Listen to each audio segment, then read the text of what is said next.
शिया और सुन्नी इस्लाम के दो सबसे बड़े फिरके जो एक ही मजहब के होने के बावजूद आज एक दूसरे के दुश्मन बने हुए हैं। इसकी सबसे बड़ी मिसाल आज ईरान और सऊदी अरब है। ये दोनों कंट्रीज मुसलमान होने के बावजूद एक दूसरे के जानी दुश्मन हैं। लेकिन आखिर किस तरह मुसलमान इन फिरकों में बंटे, ये जानने के लिए हमें आज से 1400 साल पहले जाना होगा। नबी सल्लल्लाहु अलैहि वसल्लम की वफात से तकरीबन 3 महीने पहले अल्लाह ने नबी सल्लल्लाहु अलैहि वसल्लम को इनकी जिंदगी का आखिरी हज करने का हुक्म दिया, जिसके बाद नबी सल्लल्लाहु अलैहि वसल्लम ये हज करने के लिए मक्का की तरफ रवाना हुए और फिर आपने हज अदा किया। हज से वापसी के सफर के दौरान नबी सल्लल्लाहु अलैहि वसल्लम एक जगह पर रुके जिसका नाम गदीर खूम था। ये एक ऐसी जगह थी जहाँ से डिफरेंट रास्ते निकलते थे, यानी कि अब मुसाफिर एक ऐसी जगह पर पहुँच चुके थे जहाँ से इनके रास्ते अलग होने वाले थे। तो नबी सल्लल्लाहु अलैहि वसल्लम ने अपने सहाबा को हुक्म दिया कि मेरे लिए एक मिंबर तैयार करो, जिसके बाद सहाबा ने उनके लिए एक मिंबर तैयार किया। फिर आप सल्लल्लाहु अलैहि वसल्लम मिंबर पर चढ़े और फरमाया, ऐ लोगों, जान लो कि मैं भी एक इंसान हूँ। हो सकता है कि बहुत जल्द मौत का फरिश्ता आकर मुझे मौत की दावत दे और मैं इस दावत को कबूल कर लूँ, लेकिन मैं अपने बाद तुम में दो भारी चीजें छोड़कर जा रहा हूँ, एक कुरान और दूसरी मेरी अहले बैत। कुरान को थामे रखना और मैं तुम्हें अल्लाह का खौफ दिलाता हूँ कि मेरी अहले बैत के साथ अच्छा सलूक करना। फिर आपने इमाम अली अलैहि सलाम को मिंबर पर बुलाया और फरमाया, जिसका मैं मौला हूँ उसका अली मौला है। या अल्लाह, उससे मोहब्बत कर जो अली से मोहब्बत करे और उससे दुश्मनी रख जो अली से दुश्मनी रखे। अरबी में मौला का मतलब सरदार या लीडर होता है, यानी नबी सल्लल्लाहु अलैहि वसल्लम इमाम अली को उम्मत का लीडर बना कर गए थे। ये सुनने के बाद हजारों सहाबा ने इमाम अली को इसकी मुबारकबाद दी, जैसे कि हजरत उमर ने कहा, मुबारक हो अली, आप हर मर्द और औरत के मौला बन चुके हो। इस खुतबे के 3 महीने बाद नबी सल्लल्लाहु अलैहि वसल्लम की तबीयत बहुत खराब हो गई। आप सल्लल्लाहु अलैहि वसल्लम जान गए थे कि अब आपकी वफात का वक्त करीब है, तो आपने सहाबा को हुक्म दिया, मुझे कागज और कलम ला दो ताकि मैं तुम्हें एक वसीयत लिख दूं, जिसके बाद तुम कभी गुमराह नहीं होगे। तो आप सल्लल्लाहु अलैहि वसल्लम की बात मानो और उन्हें कागज और कलम ला दो। जबकि कुछ सहाबा ने इसकी मुखालिफत की और नबी सल्लल्लाहु अलैहि वसल्लम के बारे में गुस्ताखाना अल्फाज कहे, जिनके बारे में मैं अपनी जबान से बयान भी नहीं कर सकता।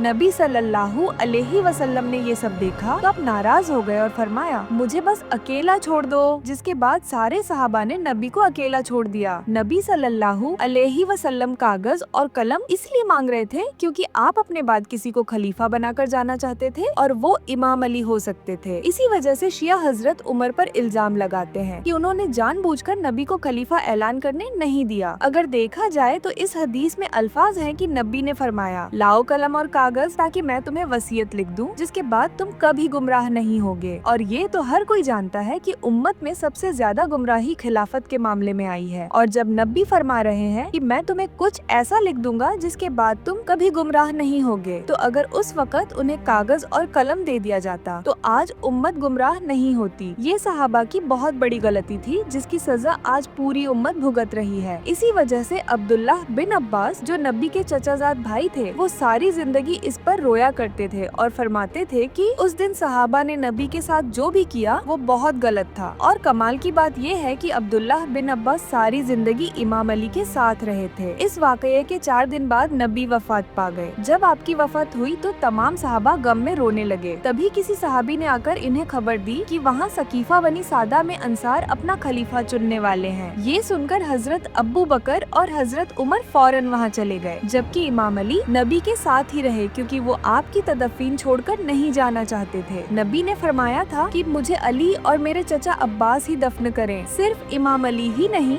बल्कि हजरत जुबैर, हजरत सलमान फारसी, हजरत मिकदाद, हजरत बिलाल और हजरत साद बिन उबादा भी नबी को छोड़कर नहीं गए। सकीफा बनी सादा पहुंचकर हजरत अब्बू बकर ने अंसार से कहा कि नबी कुरैश में से थे तो खलीफा भी कुरैश से ही होना चाहिए, जबकि अंसार हजरत साद बिन उबादा को खलीफा बनाना चाहते थे, लेकिन वो उस वक्त वहाँ मौजूद नहीं थे। इसके बाद हजरत उमर ने हजरत अब्बू बकर का हाथ बुलंद किया और लोगों ने उन्हें खलीफा चुन लिया। इमाम अली अलैहिस्सलाम को इस तरह खलीफा चुनना सही नहीं लगा। ये वैसे ही था जैसे पाकिस्तान में बिना इलेक्शन के कुछ लोग नवाज शरीफ को प्राइम मिनिस्टर बना दें। एग्जैक्टली जो कि अभी हुआ था। इसी वजह से इमाम अली ने हजरत अब्बू बकर की बैत नहीं की। सिर्फ इमाम इमाम अली ही नहीं बल्कि हजरत साद बिन उबादा ने भी बैत नहीं की। इसके अलावा और भी बड़े असहाब जैसे हजरत जुबैर, हजरत सलमान फारसी, हजरत मिकदाद और नबी के चचा हजरत अब्बास, इन सब ने भी शुरू में बैत नहीं की क्योंकि वो इमाम अली को खलीफा बनाना चाहते थे। हजरत अबू बकर के खलीफा बनते ही हजरत फातिमा अलैहिस्सलाम एक दिन हजरत अबू बकर के पास आईं और उनसे नबी के फदक के बाग मांगे जो नबी की जिंदगी में उनकी प्रॉपर्टी थी। लेकिन हजरत अबू बकर ने उन्हें वो बाग देने से इनकार कर दिया और कहा कि नबियों की कोई विरासत नहीं होती।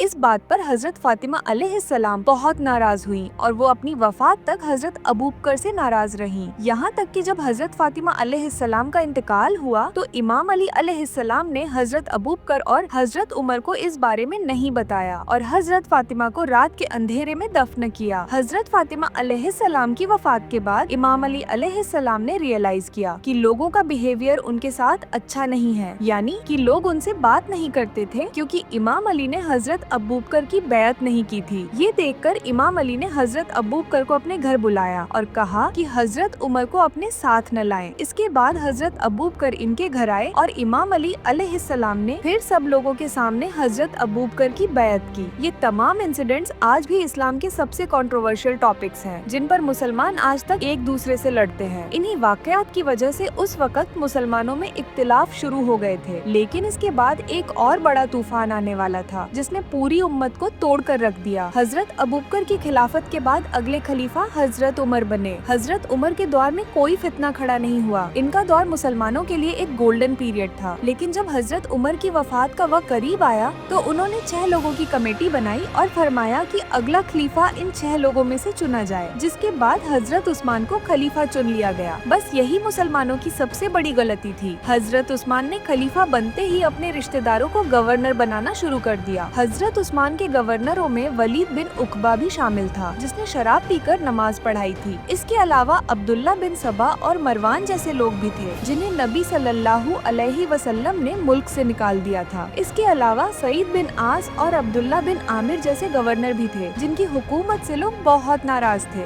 ये हालात देखकर नबी सल्लल्लाहु अलैहि वसल्लम के बहुत ही अजीज सहाबी और मेरे इमाम अली के करीबी दोस्त हजरत अबू जर गफारी रज़ियल्लाहु ताला अन्हु हजरत उस्मान के खिलाफ हो गए और उनके फैसलों की आलोचना करने लगे। हजरत अबू जर गफारी रज़ियल्लाहु ताला अन्हु दमिश्क जाकर मुआविया के घटिया कामों को खुलेआम क्रिटिसाइज करने लगे। जब मुआविया ने ये देखा तो उसने हजरत उस्मान को खत लिखा, जिसके बाद उस्मान ने उन्हें वापस मदीना बुलवाया। लेकिन मदीना आकर भी हजरत अबू जर गफ्त उस्मान के फैसलों को क्रिटिसाइज करते रहे, जिसके बाद हजरत उस्मान ने उन्हें मदीना से निकाल दिया। हालांकि नबी सल्लल्लाहु अलैहि वसल्लम ने फरमाया था कि अबू जर गफारी मेरी उम्मत में हजरत ईसा की तरह है और ये सबसे सच्चा इंसान है। हजरत अबू जर गफारी रज़ियल्लाहु ताला अन्हु को सिर्फ एक शख्स अलविदा कहने आया और वो मेरे इमाम अली थे। सिर्फ हजरत अबू जर गफारी ही नहीं बल्कि हजरत अम्मार इब्ने यासिर और हजरत आयशा जैसे सहाबा भी हजरत उस्मान के खिलाफ हो गए थे। इसके बाद हजरत उस्मान के घर को सहाबा ने घेर लिया और उनसे खिलाफत छोड़ने की डिमांड की। इमाम अली ने अपने बेटे हजरत हसन और हजरत हुसैन को हजरत उस्मान की हिफाजत के लिए खड़ा कर दिया और खुद इस मसले को हल करने की कोशिश करते रहे। लेकिन कुछ लोगों ने छुप कर जाकर हजरत उस्मान को कत्ल कर दिया। ये लोग कौन थे ये आज तक कोई नहीं जानता। हजरत उस्मान की शहादत के बाद पूरी इस्लामी सल्तनत की हालत बिगड़ चुकी थी क्योंकि हुकूमत करप्ट गवर्नरों के हाथों में थी। तो इस सब को ठीक करने के लिए लोगों ने इमाम अली अलैहिस्सलाम को खलीफा बना दिया। इमाम अली अलैहिस्सलाम के खलीफा बनते ही हजरत आयशा रज़ियल्लाहु ताला अन्हा इमाम अली अलैहिस्सलाम के खिलाफ खड़ी हो गयी क्योंकि वो चाहती थी कि इमाम अली अलैहिस्सलाम हजरत उस्मान के कत्ल का बदला लें। लेकिन इमाम अली जानते थे कि इससे और ज्यादा फितने उठेंगे और ये सही वक्त नहीं है। लेकिन हजरत आयशा ने इमाम अली अलैहिस्सलाम की बात नहीं मानी, जिस वजह से जंगे जमल हुई। इस जंग के बाद मुआविया जालिम खड़ा हुआ क्योंकि उसे हजरत उस्मान ने गवर्नर लगाया था। लेकिन इमाम अली अलैहिस्सलाम ने खलीफा बनते ही उसे गवर्नर की पोस्ट से हटा दिया क्योंकि ये एक नंबर का घटिया और करप्ट इंसान था। मुआविया को ये बर्दाश्त नहीं हुआ तो इमाम अली अलैहिस्सलाम ने उससे जंग की, लेकिन वो बुज़दिल बच गया। इसके बाद खवारिज इमाम अली अलैहिस्सलाम के खिलाफ खड़े हो गए और फिर इमाम अली ने उनसे जंग की। इसके बाद इन्हीं खवारिज ने इमाम अली अलैहिस्सलाम को शहीद कर दिया। इमाम अली अलैहिस्सलाम के बाद इमाम हसन अलैहिस्सलाम खलीफा बने और मुआविया ने उन्हें भी जहर देकर शहीद कर दिया। इमाम हसन अलैहिस्सलाम की शहादत के बाद एक ऐसा वाक़या पेश आया जिसने पूरे दिन को बदल कर रख दिया। इसका नाम है करबला करबला। करबला के बाद पूरी मुसलमान उम्मत बदल गई। अब उम्मत दो ग्रुप्स में बंट गई। एक वो जो मानते थे कि पहला खलीफा इमाम अली अलैहिस्सलाम को होना चाहिए था और इमाम हसन, हुसैन और अली पर होने वाले जुल्म को देखकर वो इनका मातम करने लगे, जिन्हें आज हम शिया कहते हैं। और दूसरे वो जो हजरत अबू बकर, उमर और उस्मान को राइटफुल खलीफा मानते थे, जिन्हें हम सुन्नी कहते हैं। इसी वजह से दोनों फिरकों में इख्तिलाफ होने लगे। शिया इमाम अली अलैहिस्सलाम को पहला खलीफा मानते हैं क्योंकि नबी सल्लल्लाहु अलैहि वसल्लम ने गदीर खुम पर इनका हाथ बुलंद किया था, जबकि सुन्नी हजरत अबू बकर को पहला खलीफा मानते हैं। इसके अलावा भी दोनों फिरकों में और इख्तिलाफ बढ़ने लगे, जैसे कि शिया 12 इमामों को मानते हैं जो नबी सल्लल्लाहु अलैहि वसल्लम के बाद उम्मत के इमाम थे और वो मातम को भी जायज समझते हैं, जबकि सुन्नी इसे सही नहीं समझते। इसके अलावा हजरत अबू बकर का हजरत फातिमा को उनका हक़ न देना, हजरत उमर का नबी को कलम न देना और हजरत आयशा का इमाम अली के खिलाफ खड़े होना, ये सारे इंसिडेंट्स इनके दरमियान दीवार बन गए। इस तरह उम्मत दो फिरकों में बंट गई। फिर उमैया खिलाफत के बाद जब अब्बासी खिलाफत आई तो सुन्नी फिरका 4 हिस्सों में बंट गया, हनफी, मालिकी, शाफी और हम्बली। और इसी तरह इन दो फिरकों से आगे और बहुत से फिरके निकले जो कि आज आप देख सकते हैं। जैसा कि नबी सल्लल्लाहु अलैहि वसल्लम ने फरमाया था, मेरी उम्मत 73 फिरकों में बंट जाएगी।